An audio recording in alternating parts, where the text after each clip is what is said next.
Hi everyone, sorry that we're a little bit late getting started on today's webinar, you know how Monday mornings go, but thank you very much for joining us.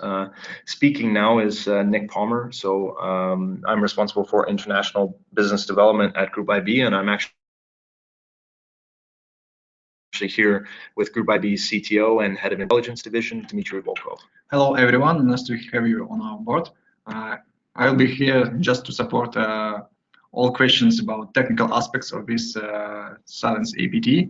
So that's why feel free to ask questions in the questionnaire section, in chat, and probably you have some of our direct contacts also. Please feel free to mail me. Yeah, thanks very much, Dmitry. And on today's webinar, it's mainly existing customers, but just for your privacy purposes, we did GoToWebinar instead of GoToMeeting, just so we could answer questions anonymously, etc. So because we were getting a lot of questions from existing customers about Silence Group, we decided to hold this webinar for our customers, you, of course, first and foremost, to go over the group in detail, cover some of the tools and techniques that they've used to attack financial institutions, and allow you guys to answer some questions to Dmitry, who his team had conducted the analysis. So let's jump into today's webinar. Sorry, I'm on a different machine today, so if you can't hear me or see something, maybe you could just poke me in the questions section, and we'll fix it for you. So I think since you're all customers, you know about Group IB, so we can skip this particular slide. And this next slide looks at the targeted attack landscape really from 2013 until present day. If we start on the left-hand side of the screen, you can see Anunak. So Anunak was really famous, operating until February of 2015. They focused on targeting many aspects of the bank. They targeted ARM CBR, which is the SWIFT analog system, payment gateways, card processing, and also doing ATM jackpotting. So they were really a visionary as far as targeted attack groups go, in terms of the different targets that they chose to attack within the bank. Next came Corco. Corco was really famous for targeting trading terminals. They targeted a trading terminal in Russia and managed to send more than 5 illicit payment transactions through this trading terminal and caused a fluctuation in the USD to ruble currency valuation of over 10%. So that was a relatively unique attack that we have not seen since, and they concluded their activities in September of 2015. Bootstrap and Lurk came after Corco and really operated until April of 2016. Both groups had arrests conducted against their organizations. Bootstrap's money laundering gang was arrested, and as they only targeted ARM CBR, the SWIFT analog system, they were really unable to conduct any further attacks without a trusted money laundering group. And some key members of the Lurk organization were arrested, and they ceased their activities in April of 2016 as well. So really now, if you look at the 3 different groups, Cobalt, Money Taker, and Silence, they started their activities really all along the same time and continue up until present day, even with some major arrests of Cobalt criminal operators and malware writers. And really, we'll talk about Silence today. Silence as a targeted attack group we see as a young group. They're learning, and they really learn from past attacks that have been conducted by other organizations. So they're really a student of their craft and learn from other groups. And we'll cover them in much more detail today. So sorry, this foreign computer for me. There we go. So the criminal group is broken down into 2 main roles. We think it's a very small group, actually, with just 2 or potentially a few more individuals that control the operations and the development of different tools and tactics. The roles are developed. The roles are broken up into two different categories. The developer. This individual, the team believes, is a very highly skilled reverse engineer, but has less skills on the programming side, as we found logical errors in some of the code that was written. And he's obviously responsible to develop the tools for conducting the attacks, of which Silence developed a lot of custom tools for their particular attacks. Then they have the operator within the group. This operator is responsible to actually launch the theft within the bank and gain access to critical systems within the financial organization. So he has some pretty in-depth knowledge of penetration testing and some knowledge about the different processes within the financial institution itself. In terms of language, this is another Russian-speaking cybercriminal group, and we really have evidenced this from a number of different points. The choice of the infrastructure that they choose to use, they rent specifically from RU hosting providers that are friendly to Russian-speaking cybercriminals. The locations of their targets, mainly they were actually located in Russia, but they were also spotted targeting Central and Western Europe, Africa, and Asia as well. A lot of people actually, I think, misunderstand or have the wrong conception that Russian-speaking cybercriminals actually don't target Russia. A lot of the different targeted attack groups first test their tools and techniques in Russia, and then once they feel that they've reached a level of maturity necessary to attack foreign institutions, they shift those tools and techniques to target organizations in Europe or Africa or in the US itself. There was also some evidence towards them being Russian speakers in the commands and the code that they had.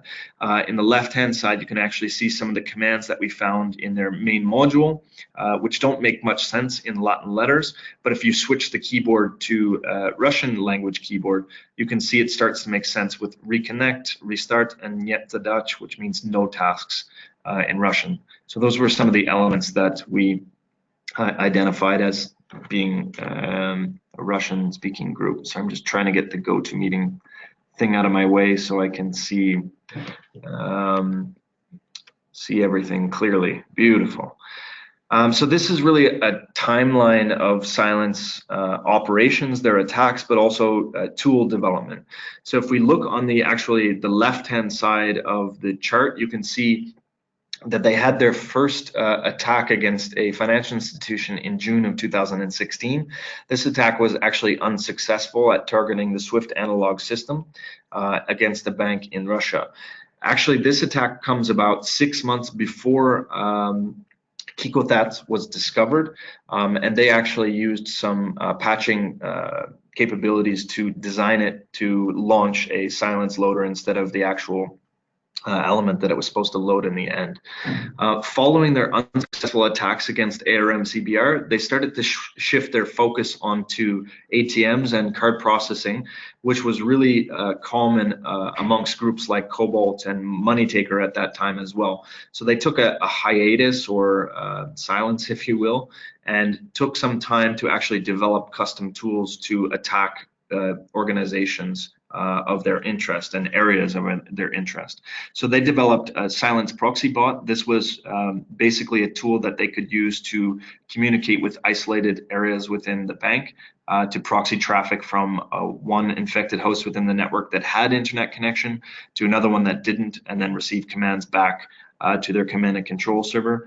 They also developed Atmosphere, which was designed to attack ATMs. You can see that they developed Atmosphere in October 2017, and then they conducted their actually first attack against ATM systems in November of 2017. In February 2018, they conducted and were successful at targeting card processing systems, and then they shifted their focus back to targeting ATMs as well. And they actually continue their activity up until today, and we'll talk more about some of their recent attacks later on in today's webinar.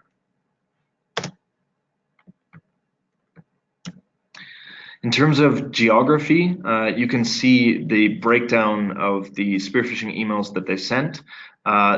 The majority of their targets were in .ru domain spaces, following by .com domain spaces. But as we mentioned before, they started to develop more comfort level, more maturity, and targeted Central and Western Europe, Africa, and a number of other countries that you see here on the bottom left-hand side. Why did Group IB take so much interest in this particular targeted attack group, other than the fact that they target banks and our customers are banks? If you look on the top right-hand corner, you'll see a phishing email that was sent actually to Group IB's CERT. So you can see that the receiver was response@cert-groupid.ru. And of course, once we received this phishing email with a malicious payload attached, our researchers were quite interested to get more involved into researching this particular group that affects both our customers and now, tries to target our organization itself. In terms of the tools that they developed some of their own programs. Silence, as we mentioned, which was their main attack framework. Atmosphere, which was a set of programs that they customized to attack ATM systems. They also developed a custom program called Farce, which was the utility to grab passwords from infected computers. And to complicate the forensics investigation, they developed a program called Cleaner. They also used third-party tools. They used Smokebot in a few cases to conduct the first stage of the infection. They used Metapredator like a lot of other targeted attack groups as well. With exploits, there's nothing much interesting here. You can see all of the exploits that they used. Actually, for privilege escalation, they used some vulnerabilities that were from even 2008 and were successful at exploiting those in a number of different cases. They also used legitimate utilities as well. They used sdelete to wipe files, and interestingly, they used WinExe, which indicates to us that they were running Linux machines as well. So in terms of deeper into the tools, Silence framework was broken up into really three main elements. You can see that it's broken up into Silence Downloader, the main module. It also included Silence Proxybot, which I mentioned earlier was responsible for proxying traffic from hosts with internet access within the bank to those isolated networks in the bank without internet access. It also included Silence Surveillance module. This module was only used once and basically was designed to create a number of screenshots so that they could kind of have a video of what was happening on the operator's computers. And this was used the one time, as I mentioned, for monitoring the workstations of the ARM CBR employee, the Swift analog system, so that they could understand how the payments were made, what happened, how did the payment documentations look, etc. And actually, this original framework was based on Kikothats, which was discovered by Symantec in 2015, and it actually inherits some of the commands from this particular Trojan as well. You can see WeGet and a number of others, which was included in the Silence framework, as well as included in the Kikothats malware discovered by Symantec in 2015. In terms of the main module, you can see some of the commands that it has here on the left-hand side. I mentioned WeGet, which was included in Kikothats as well. It also had different commands for reconnection, for restarting, or no tasks. We'll actually show you how that looks later in today's presentation. But other than that, there was nothing really interesting in terms of the main module that they developed. Proxybot, I've mentioned a few times, was designed to proxy traffic from a host within the network that had access to the internet to receive commands from the command and control server to proxy that traffic into an isolated network within the bank, for example, the ATM systems or card processing systems, for that answer to be sent back to the host which had access to the internet and return that result to the command and control server. Really similar to other tools like Cobalt Strike, etc. There are also three different versions of Silent Proxybot. They had one written in Delphi. They later developed a version written in C# and had another version called proxybot.net as well. The surveillance module I've mentioned already, so we'll just cover this quickly. It was designed to collect screenshots of the infected host in order to learn what was going on.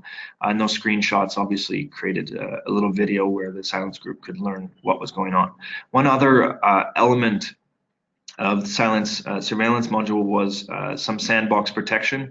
So in the protection mechanism for this module, it had a time period that it would wait until it was launched in order to try and avoid sandbox detection. We've also seen that they were able to defeat some other sandbox solutions in recent attacks that they've conducted against very popular, well-known brands. We won't mention what they are. And we've been able to detect them with our TDS Polygon, which was quite interesting as well. Maybe Dimitri can talk more about that in the presentation. In terms of delivering phishing emails to their targets, originally they actually used mail.com and AT&T.net to target Russian financial institutions, which was kind of really abnormal. Usually they'd use mail.ru or some other Russian mail servers, not something from a foreign one. They also always created their own self-signed certificate and domains to bypass DKIM verifications. Here was some of the domains that they actually created to target different banks around the world, and it's quite interesting the way that they create their own SSL certificates as well. And it's one of the basically trails that we use to hunt them, and we'll talk about that later in today's presentation. They also used emails with real or consonant banking domains, but without SPF records to try to have better success in delivery of their phishing emails. So here you can see a couple of them, bankrab.ru, itbank.ru. They're not actually banks and have nothing to do with banks themselves, but they liked them because they didn't have SPF records and they thought that they'd have better success with those. One other interesting thing about the malicious files that Silence sends is that they send CHM files, which is extremely rare and we don't see from other targeted attack groups. In terms of the exploits, something else that was very interesting during the campaigns from Silence is that in August of 2017, the National Bank in the Ukraine warned both the public and private banks that there was going to be an impending attack from NotPetya. The reason that they thought this is that this phishing email that they were sending contained an exploit from APT 28's repertoire, this CVE listed here. But actually what happened is they took this exploit from a report that ISET wrote in May of 2017, and they used byte patching process in order to modify it to launch actually Silence backdoor instead of APT 28. So that was really interesting to see both in the maturity of this particular cybercriminal group, to see how they're using security vendors' reports that have either been made public or semi-public, to acquire some of these tools to modify them in such a way that they can be used for their own malicious purposes. Also interesting is that in some of the EPS scripts that we found, they contained lyrics from popular songs like Slipknot, one of them from the song Snuff, which indicates a little bit more about their personality, perhaps their age range, and allowed us to learn more that the group is maturing as an organized cybercriminal group. In terms of malicious files, I already mentioned that they sometimes use CHM files. We've also seen them do that quite recently. So on October 13th was the first time that we saw them using CHM files to attack Russian financial institutions. And more recently, we saw them use that in campaigns within the last weeks, and we'll talk about that later on in today's presentation. In terms of lateral movement within the financial institution, they use Nmap in order to identify vulnerable hosts within the network. For privilege escalation, I mentioned that they use actually very old vulnerabilities, some from even 2008. And they had one custom tool that I mentioned earlier to extract passwords from memory called Farce. But actually, if you look at the logic of Farce listed on the left-hand side here, you can see that the logic is almost identical to Mimikatz. So they modified this tool. Perhaps it was just more comfortable for them to use Farce than Mimikatz, but in general, it functions as the same logic as Mimikatz. For remote control, we've mentioned they developed Proxybot to communicate with isolated hosts within the network. They had a Delphi version, a .NET version, and a C# version. For RDP access, they used standard MS RDP, web RDP, and patched versions of term server.dll to allow parallel RDP sessions on different PCs. They also used our admin after the network was compromised, and used Cleaner to try and hide their traces within the bank and complicate the forensics investigations process. So now let's talk a little bit about some of the unsuccessful and successful attacks that they've had, and now some recent activity and investigations from Group IB into this particular group. Here you'll see a timeline of them attacking ARM CBR, the Swift analog system. So their first access to one of the financial institutions and attempts on targeting ARM CBR started in June of 2016. Probably 2 weeks later, a little bit more than 2 weeks later, after gaining initial access to the bank, they tried to launch a theft within that organization, but they actually made a mistake in some of the payment documentation on the 6th of July, and that led to the bank's organization conducting incident response.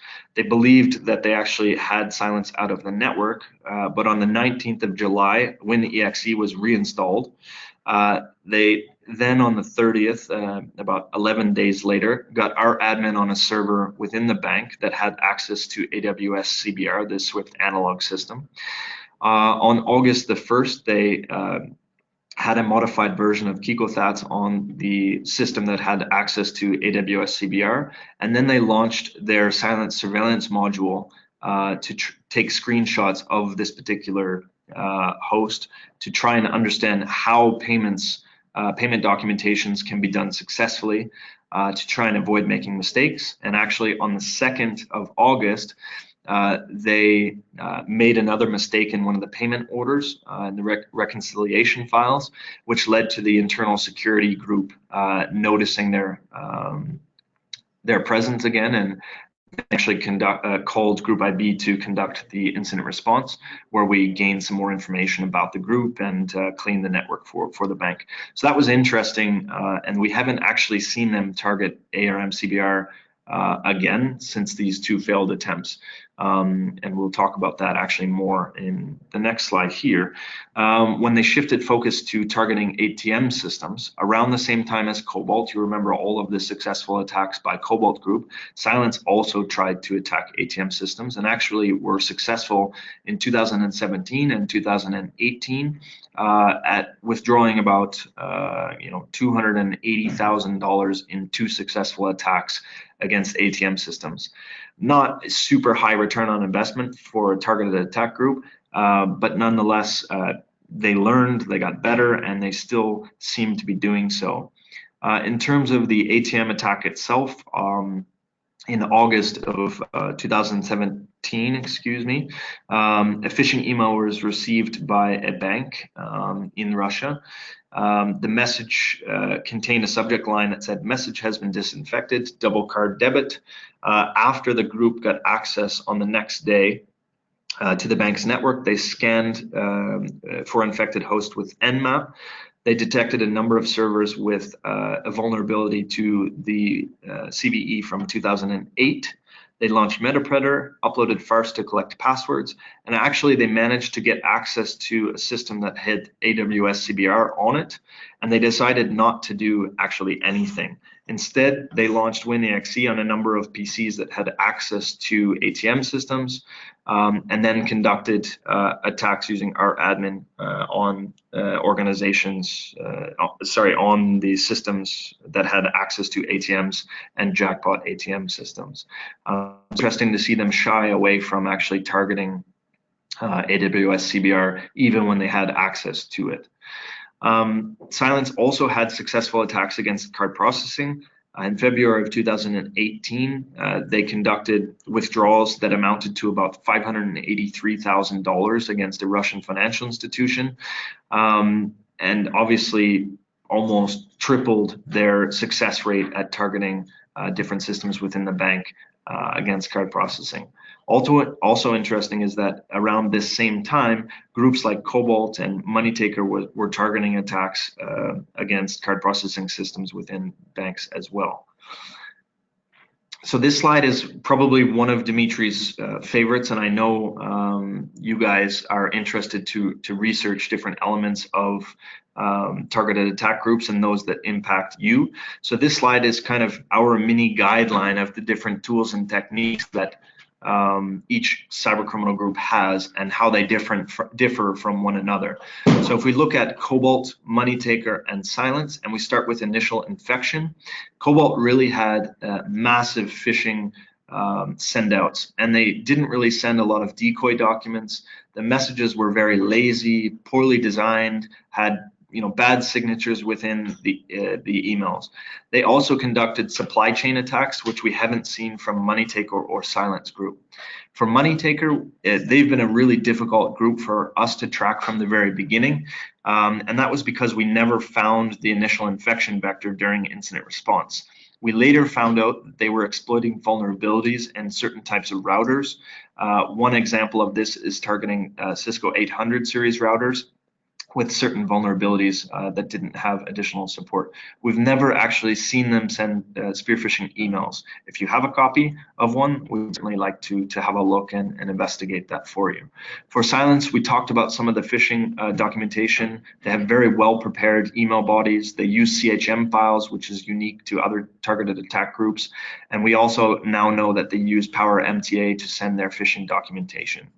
In terms of the tools that the groups use, Cobalt uses the same SSL certificates as in the past. They also use Alexis Mailer 2.0 to send their phishing documentation, and they have unique tools to target different areas within the bank. For Moneytaker, they use well-prepared SSL certificates to hide traffic. They also have a unique ATM Trojan and a unique two-step verification Trojan as well. And they also have a unique tool to target the SWIFT analog system in Russia. One other unique point for Moneytaker is that they use a very rare version of Ultra VNC. So that's a unique point for us in terms of attribution. For Silence, they have Silence Framework, which is unique, Atmosphere Pack to target ATMs, Farce, and the use of WinExe. These are some of the unique points that we use during attribution. Some other features for Cobalt, we noticed very often they create a local account, and it's always titled support for something, 452, 4482, these last two numbers always change. Some other features for Moneytaker, they're very careful when they clean the traces, which makes them a difficult group to conduct IR on and learn about. For Silence, they prefer to use the same hosting, and they have specific patterns within their SSL certificates that they generate. So how we track them and how you can track them if you're interested. The last point that I mentioned on the previous page is that they make specific errors or patterns within their SSL certificates that they create. So that's what we did is actually not we, but Dimitri and the tools that we've developed internally at Group IB. We scan all IPv4 pools every day to understand and collect new domains, passive DNS records, IPs from certificates, IPs from the domains from the certificates, and all of the information from them. And we've been doing this for the last 10 years. And this database helps us a lot to track different targeted attack groups where we might not have the samples for them. And that's actually what we did for Silence. I mentioned at the very beginning of today's presentation that they always like to use the same patterns in the SSL certificates that they create. In the common field, they always put server.bank.ru. It's always this similar pattern with minor variations. In the organization column, they always say some organization. Locality, always some city, some state, some organizational unit. So you can start to see the patterns in the SSL certificates that they're creating, and by scanning all of these pools every day, we can start to then lessen the amount of certificates that we have to look at, and as a result start to track their infrastructure even without the samples. So that was quite unique for us. Then once we collect all this information, this is actually one of the internal tools that Group IB used during the investigation. We call it dark matter, which is an internal name for us. It's not external. So we used all of this information to track SSL fingerprints, the common fields, issuers, the SSH keys, IP addresses, domains, and that allowed us to identify all of these particular domains that they were using to send out phishing mail and bypass DKIM verifications. On the next page here, you can actually see some new SSL certificates that we identified. Actually, on October 16th, using this SSL pattern analysis, we identified new certificates that were going to be used for phishing purposes. You can see some of that information listed here. Then on the 16th, we identified a very strange phishing campaign. Actually, there was no malicious content in the emails that were sent out. However, many banks received this email on the left-hand side, and there was no malicious content, as we mentioned previously. However, if people clicked on this link, it would be if they clicked on unsubscribed here, they would actually be sent to the link, which didn't have any malicious content. What we kind of have as a working hypothesis is that they're testing the delivery rates and how successful they're being on the lists that they're using. And we were actually right in that assumption, because they launched on the same day a phishing campaign using CHM files sent to a number of Russian institutions. So it was interesting to see them do this reconnaissance during that phase of their attack operations. On October the 25th, after reconnaissance, they actually had another attack against UK institutions. They sent out phishing emails before, but with no malicious content, to test delivery rates. And after doing so, they actually sent a number of phishing documentation to organizations in the UK. Here you can actually see their Power MTA tool, the dates that they added these particular email addresses and sent out phishing emails to these organizations. Here you see the no malicious content and some of the items that were sent out to different organizations. There was actually a PNG file that was sent out, and if the email was read, they'd know if someone had launched that file and obviously read the email, and if it was delivered successful. So that was very interesting for us.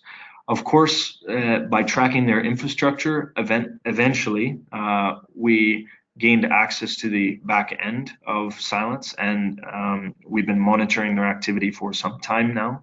Gaining access to their back end actually confirmed a lot of the elements that we knew about from the work that we did.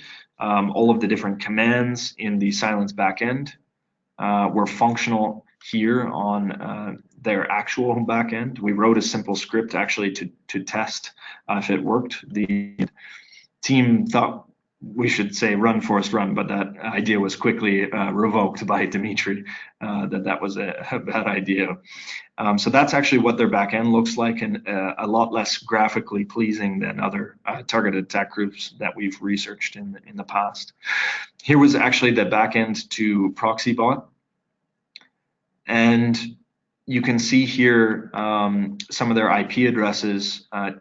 They had written an automated script to check their servers every 2 minutes. They used Tor to hide their IP, and of course, this Tor usage was disrupted, and we were able to identify actually the real IPs of this group. So we're currently investigating a lot of their activities, and we hope that this was a useful presentation into the Cylance group. And Dimitri and I would certainly be happy to answer any questions from you today. Sorry about that. I'll go back.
More questions? You are unmuted. Wonderful. Well, thank you all very much for joining today's webinar. Of course, if you have questions and you don't want to ask them amongst other Group IB Intelligence customers, you can reach me on email and I'll put you in touch with Dimitri and his team. Thank you all very much for taking the time, and we look forward to meeting you guys in person at upcoming conferences.